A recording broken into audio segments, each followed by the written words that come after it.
dans un mois. Les Allemands aussi vont se rendre aux urnes dans le cadre des élections fédérales. Le score le plus observé sera sans doute celui de l'AfD. C'est un parti d'extrême droite que les sondages annoncent en deuxième position avec 20% des suffrages.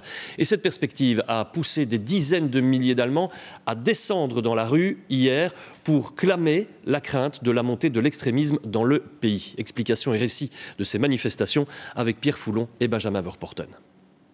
L'espoir dans l'obscurité, c'est le message de ces manifestants. Lampe à la main, devant la mythique porte de Brandebourg, en chanson, ils marquent leur opposition au parti d'extrême droite AfD.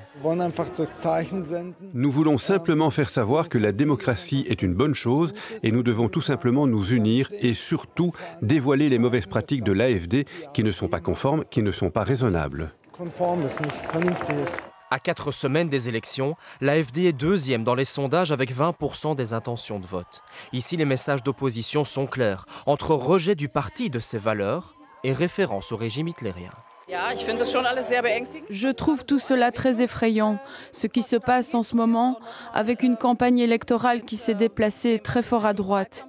Et oui, je défends la démocratie, l'ouverture et la diversité. Et je pense que c'est ce qui fait de l'Allemagne ce qu'elle est. Des rassemblements se sont tenus dans une 60aine de villes. À Cologne, le cortège a rassemblé 20 000 manifestants. Et parmi eux, certains s'inquiètent de la montée de l'extrême droite un peu partout dans le monde. Regardez ce qui se passe dans le monde. Trump est élu, etc.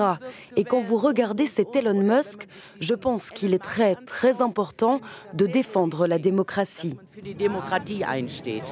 Elon Musk qui est intervenu dans le meeting de campagne de l'AfD à Halle. Dans le même temps, devant la salle, des milliers de personnes marquaient leur opposition et dénonçaient le programme du parti. Il prévoit notamment l'expulsion massive des personnes d'origine étrangère.